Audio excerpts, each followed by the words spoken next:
What's up, guys? I'm Joe. Today I'm talking about the debut album from LA rock band Starcrawler.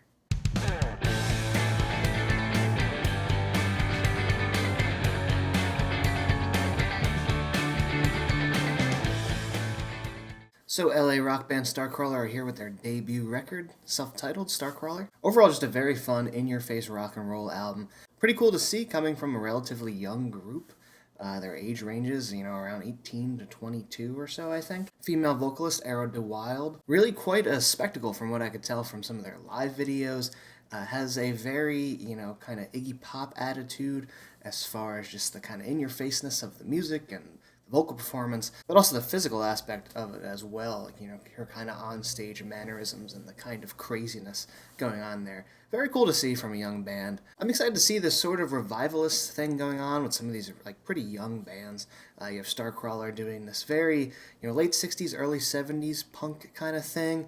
A lot of aspects of rock and roll, but more like what those garage bands were doing at that time. Think Iggy and the Stooges, or the New York Dolls, or the Runaways when they came out a little later on. And even hints of like Nirvana and things like that. It very much sounds like a 90s band doing that old garage rock type thing. But not contrived at all. It adds a new kind of edge to it.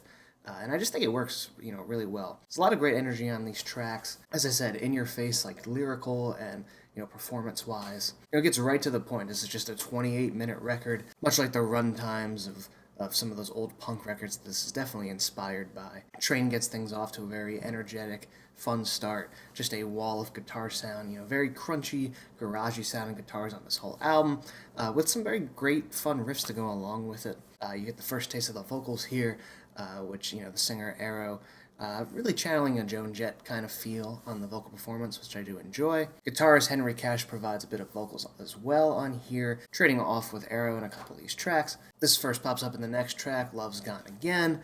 You get nice trading back and forth on the vocals, which I think is pretty cool. But the track overall just has this great drive to it. The drums are just pulling this track along, which has a really great, urgent kind of feel to it. And it just really harkens back to that old punk energy in those early days of that genre. And the production does a good job of lending itself to that sound as well, which I do really enjoy. Like I said, really crunchy guitars, loud, sort of choppy drums at times. The bass is very prominent in the mix, which, makes for an overall really live sound. It sounds like they're in a garage or in a room, something like that, where you're seeing them at a small club, which makes for a really fun listening experience.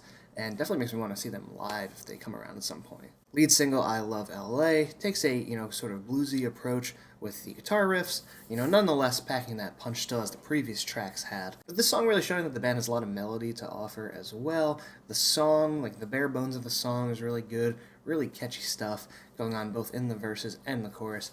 A very simple, straightforward chorus that'll just get stuck in your head. And, sometimes simple is just the way to go and makes for a really great song. Different Angles brings up the energy again with, again, just aggressive, loud, heavily distorted guitars. And there are some moments on here that slow things down a little bit. Tracks such as What I Want and Chicken Woman have more of a slower drive to them, kind of almost sludgy or Sabbathy feel at times, just with big heavy riffs, slow pounding drums. The song Chicken Woman in particular I really like. I like the kind of nice psychedelic sound it has to it in the verses. And as I was saying, that kind of live feel of the record, to add to that, it gets to a point in here where it breaks down and it builds all the way back up and then just goes like full throttle ahead with, faster riffs again. And it just, it lends itself to the sound of a band just jamming something out, which I personally really enjoy. The song Tears, the only sort of ballad on here, but a really great one at that. The guitar tone is interesting. It really reminds me of like earlier Judas Priest. Look at stuff on like Sin After Sin, some of the later tracks on there. Really great tone, very reminiscent of that for me. But the song itself has a sort of folkier, Led Zeppelin type sound to it, which is very enjoyable, and a nice change of pace to the overall kind of loud aggressiveness of the record. And something that could really be said overall about this album and this band in general is that they have a heck of a lot of attitude and a lot of confidence for such a young band. Coming out on this debut, just guns blazing, really just owning the genre they are jumping into and what they're trying to present. And look no further than a song such as Pussy Tower for that. An ode to giving head. It's just a fun song, super, super groovy riff in there, and, those trading back and forth vocals, and just a lot of personality, a lot of weird quirkiness in this song, especially from singer Arrow, and it's just a lot of fun. So overall, really enjoying this debut. If you want to experience that kind of feel of the late 60s, early 70s, like beginning of punk, this will be right up your alley. I'm very interested to see where this band goes. Definitely going to try to catch them live. And, 100% suggest this album. I'm going to give it a 4.5 out of 5. I really do enjoy it.